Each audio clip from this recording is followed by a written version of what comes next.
Hey, did you know that the airspeed indicator in your aircraft is actually wrong?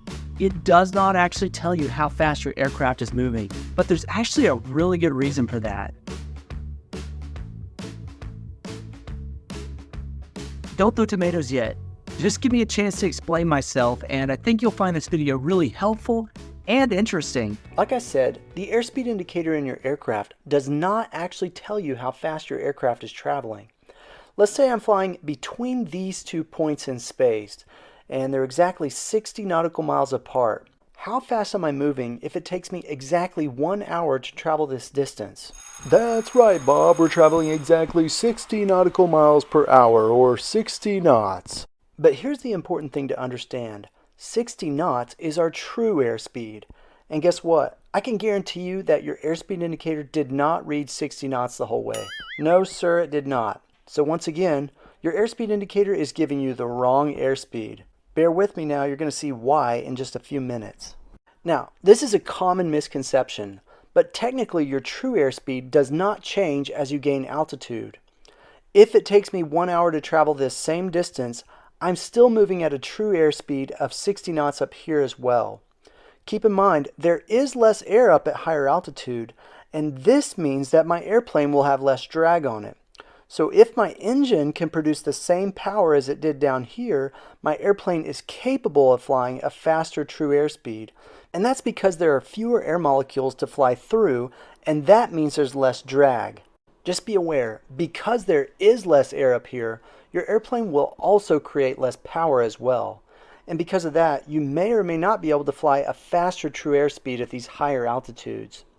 With that in mind, most airplanes are capable of creating enough power to fly faster true airspeeds as they increase their altitude. But every aircraft reaches a point where it just can't create enough power as it flies at a higher altitude. And eventually, true airspeed decreases with altitude when that happens. Check out these cruise charts from this Cessna 172 Sierra.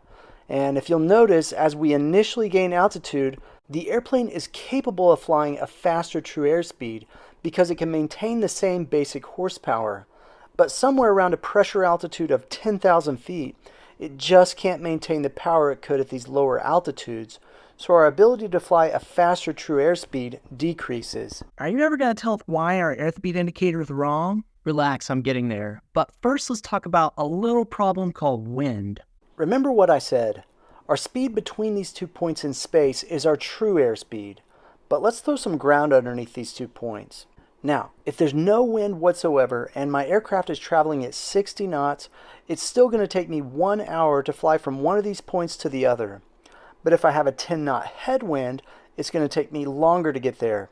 In fact, if I have a 10-knot headwind, that means I'm only traveling 50 knots over the ground. And this is what we call our ground speed. Keep in mind, I'm still traveling at 60 knots true airspeed.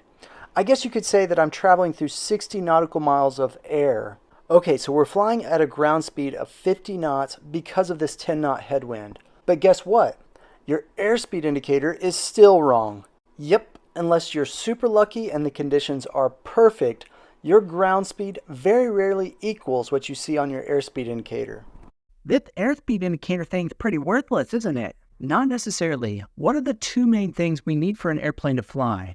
I'll give you a hint. They're 2 of the 4 forces that act on an airplane in flight. In order to overcome the weight of an aircraft and the drag that keeps an aircraft from moving forward, we need to produce thrust and lift.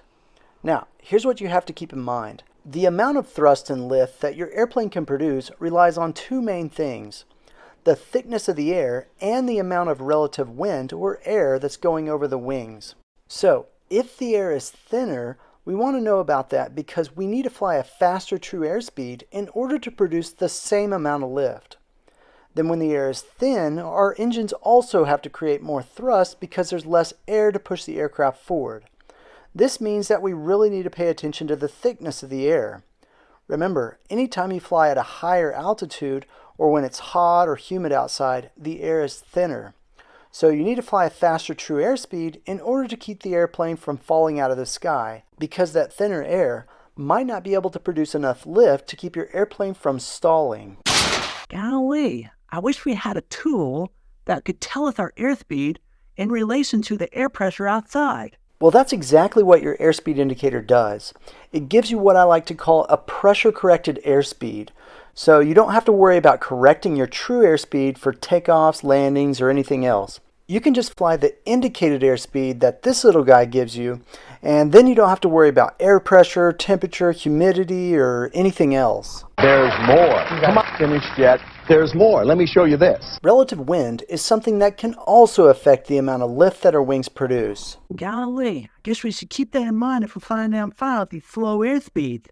Let's see, we'll subtract if we have a headwind, add if we have a tailwind, divide by the vernal equinox of the Earth.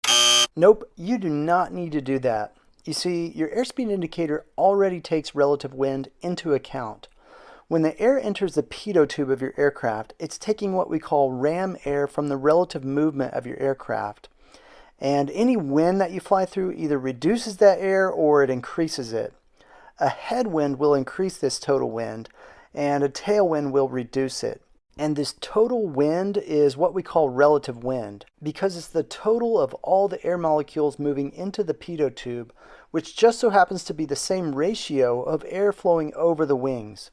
The airspeed indicator then compares this relative wind to the ambient pressure from the static port to give you an indicated airspeed that you can actually use for safe flight. What an ingenious little device. Could human beings really be smart enough to create something so spectacular? Perhaps ancient aliens were involved. Yeah, probably not.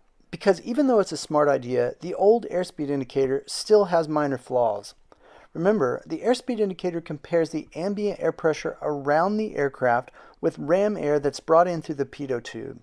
And unfortunately, anytime the angle of attack on your aircraft isn't perfect, your airspeed indicator doesn't read exactly the way it should.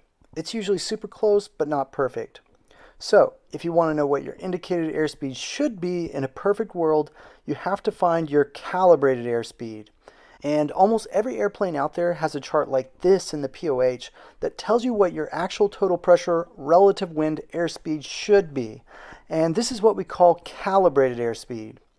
As you can see, indicated airspeed and calibrated airspeed are typically only a couple knots off during most configurations. And when you're cruising around, your airspeed indicator is typically right on the money. But even then, using the old airspeed indicator is still much safer than trying to fly a true airspeed and guessing what the air pressure is outside, or trying to calculate what the wind is doing, even though your airspeed indicator is technically wrong.